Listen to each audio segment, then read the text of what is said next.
اعوذ باللہ من الشیطان الرجیم بسم اللہ الرحمن الرحیم۔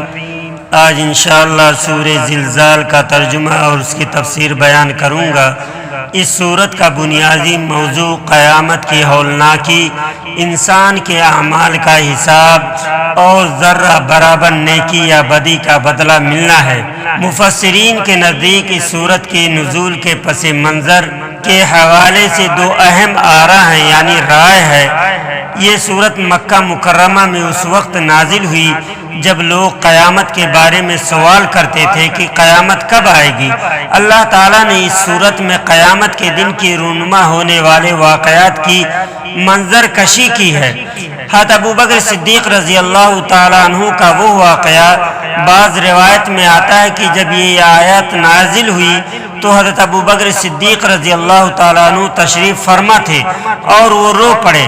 آپ صلی اللہ علیہ وسلم نے فرمایا، اے ابو بکر، جو تم دنیا میں نیکی یا برائی کرتے ہو اس کا بدلہ تمہیں آخرت میں ضرور ملے گا۔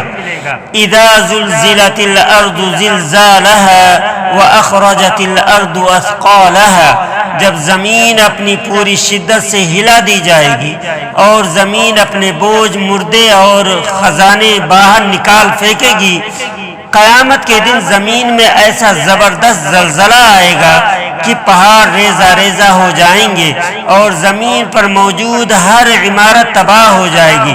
اس وقت کے خوفناک مناظر میں زمین اپنے اندر چھپے ہوئے تمام مردوں کو جو قیامت کے دن دوبارہ زندہ ہوں گے اور زمین کے اندر موجود خزانوں کو باہر اگل دے گی۔ وقال الانسان ما لها، اور انسان کہے گا کہ اسے کیا ہو گیا۔ تمام انسان خواہ وہ کافر ہوں یا مومن اس ہولناک کیفیت کو دیکھ کر حیران و پریشان ہو جائیں گے اور خوف کے عالم میں پکار اٹھیں گے کہ زمین کو کیا ہو گیا جو اس طرح کانپ رہی ہے۔ یومئذ تحدث اخبارها، اس دن زمین اپنی سب خبریں بیان کر دے گی۔ قیامت کے دن زمین اللہ تعالیٰ کے حکم سے گواہی دے گی کہ اس پر کس انسان نے کیا نیکی کی اور کیا برائی کی۔ حدیث میں آتا ہے کہ زمین ہر اس مرد اور عورت کے اعمال کی گواہی دے گی جو اس کی پشت پر چلتے تھے۔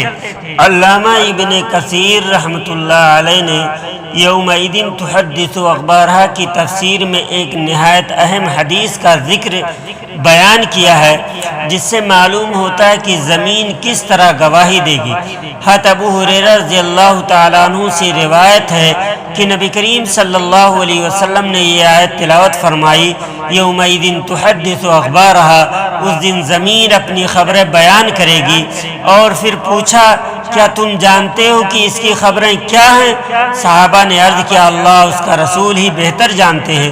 آپ صلی اللہ علیہ وسلم نے فرمایا، اس کی خبریں یہ ہیں کہ وہ زمین کے ہر اس مرد اور عورت کے خلاف گواہی دے گی جو اس پر عمل یعنی نیک یا بد کرتے رہے ہوں گے۔ وہ بتلائے گی کہ فلاں شخص نے فلاں دن مجھ پر یہ عمل کیا تھا۔ بِأَنَّ رَبَّكَ أَوْحَىٰ لَهَا، اس لیے کہ آپ کے رب نے اسے حکم دیا ہوگا۔ زمین اپنے طور پر یہ خبریں بیان نہیں کرے گی بلکہ اللہ تعالیٰ کی طرف سے اسے یہ طاقت اور حکم دیا جائے گا کہ وہ بول کر حقائق ظاہر کرے۔ یومئذ یصدر الناس اشتاتا لیروا اعمالهم، اس دن لوگ الگ الگ گروہوں کی شکل میں واپس آئیں گے تاکہ انہیں ان کے اعمال دکھائے جائیں۔ حساب و کتاب کی میدان کی طرف لوگ مختلف گروہوں اور حالتوں میں آئیں گے، کچھ نور کے ساتھ اور کچھ اندھیرے میں، تاکہ وہ اپنی آنکھوں سے اپنے اعمال کا نتیجہ دیکھ لیں گے۔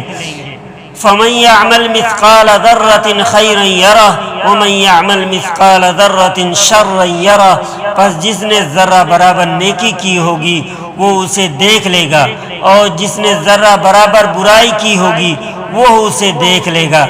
یہ سورت کا سب سے اہم اور بنیادی اصول ہے کہ مثقال ذرۃ کا مطلب انتہائی چھوٹی چیز یا چیونٹی ہے، اس کا مطلب یہ ہے کہ اللہ تبارک و تعالیٰ کے یہاں انسان کے اعمال اتنے باریک بینی سے تولے جائیں گے کہ چھوٹی سی چھوٹی نیکی یا برائی بھی ضائع نہیں ہوگی، ہر شخص کو اس کے عمل کا پورا بدلہ ملے گا۔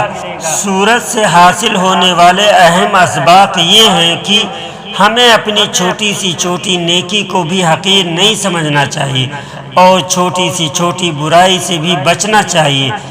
یہ صورت دل میں آخرت کا خوف اور نیکی کرنے کا جذبہ پیدا کرتی ہے۔ زمین کی گواہی اس بات کا احساس دلاتی ہے کہ ہماری ہر حرکت اس کائنات کا حصہ بن رہی ہے اور ہر چیز گواہ ہے۔